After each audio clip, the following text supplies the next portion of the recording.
छुट्टियों की वजह से स्कूल बंद हुए तो अली का घराना भी इससे बहुत मुतासिर हुआ। वालिद साहब पहले ही दुनिया से गुजर गए थे। घर का खर्च वालिदा चलाती थीं। वो एक स्कूल में छोटी सी कैंटीन चलाती थीं और घर से चीज़ें बनाकर ले जाती थीं।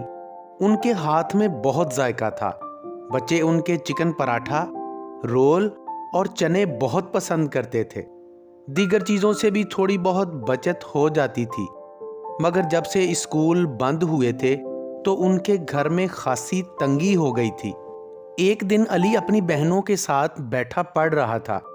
वो सोचने लगा कि क्या हमारे लिए कोई नया रास्ता खुलेगा, क्या हम कुछ कर पाएंगे।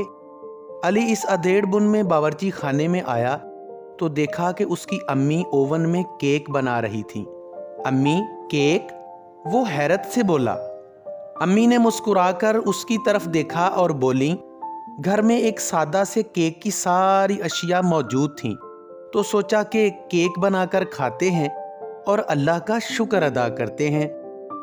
अली भी मुस्कुराने लगा और जब अम्मी ने गर्मा गर्म केक उसके आगे रखा तो अचानक एक ख्याल बिजली की तरह उसके जहन में आ गया। उसने केक खाते हुए अम्मी से पूछा, अम्मी, अगर आप ऐसे केक बना दिया करें तो मैं इनको बेच सकता हूँ। हो सकता है हमारे तमाम मसाइल इससे हल हो जाएं। अम्मी ने चंद लम्हे सोचा और बोली, केक तो मैं तैयार कर लूंगी, मगर इनकी फरोख्त कौन करेगा? अली ने जोश भरे लहजे में अपनी अम्मी से कहा, क्यों ना हम घरों में इसको बेचें। खुद हमारी बिल्डिंग में 50 से जायद घर हैं। यहाँ चारों तरफ फ्लैट ही फ्लैट हैं। हम केक तैयार करके घरों तक पहुंचाएंगे, मगर लोगों को कैसे पता चलेगा कि हम केक बनाकर फरोख्त करते हैं? अम्मी ने पूछा। मगर बहुत जल्द सब कुछ एक एक करके होता चला गया। अली ने एक पंफलेट तैयार किया। इस पर केक की तस्वीरें मुख्तलिफ अंदाज से निकलवा कर उसकी कीमत दर्ज कर दी और खुद जाकर एक एक फ्लैट में बांट कर आया। कीमत बहुत कम थी और जिन लोगों ने केक खाया उनको बहुत पसंद आया और सबसे बढ़कर बहुत कम वक्त में गर्मा गर्म केक मंगवाने वालों के पास पहुंच जाता था।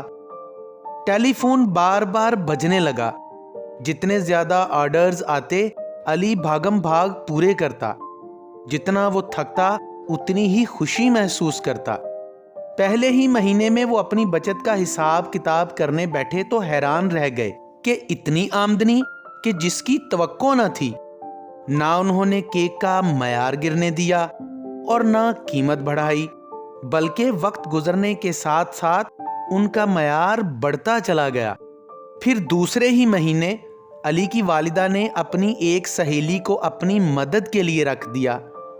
काम बढ़ा तो दूर के घरों के लिए एक लड़का भी रख लिया। एक टीवी चैनल की खातून एक दिन अली के घर पहुंची और कहा कि वो अली और उसकी वालिदा का इंटरव्यू करना चाहती हैं। जब उनका इंटरव्यू नशर हुआ तो उनकी शोहरत फैल गई।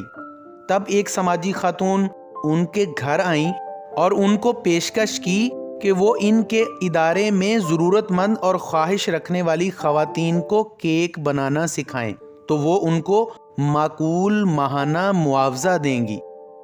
अली की वालदा ने यह सोचते हुए हामी भर ली कि इस तरह दूसरों की मदद हो सकेगी।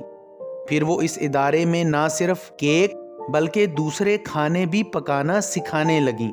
कुछ अरसे बाद उन्होंने अपना एक यूट्यूब चैनल खोल लिया। जल्द ही चैनल से अच्छी आमदनी भी होने लगी और उनकी आमदनी पहले से कई गुना बढ़ गई। प्यारे बच्चों, इस कहानी में हमने देखा कि अली और उसकी वालिदा ने किस तरह मेहनत की। हमें मेहनत में कभी शर्म महसूस नहीं करनी चाहिए। जो बच्चे मेहनत करते हैं उनको एक ना एक दिन कामयाबी ज़रूर मिलती है। लिहाजा दिन रात मेहनत करें। मेहनत करने में कभी शर्म महसूस ना करें। आप देखिएगा कि एक ना एक दिन आप एक कामयाब बिजनेसमैन ज़रूर बनेंगे। प्यारे बच्चों, अगर आपको आज की मेरी ये कहानी पसंद आई और इसमें से आपने कुछ सीखा یا سیکھنے کی کوشش کریں گے تو میرے اس چینل کو سبسکرائب، لائک اور شیئر کرنا مت بھولیے گا۔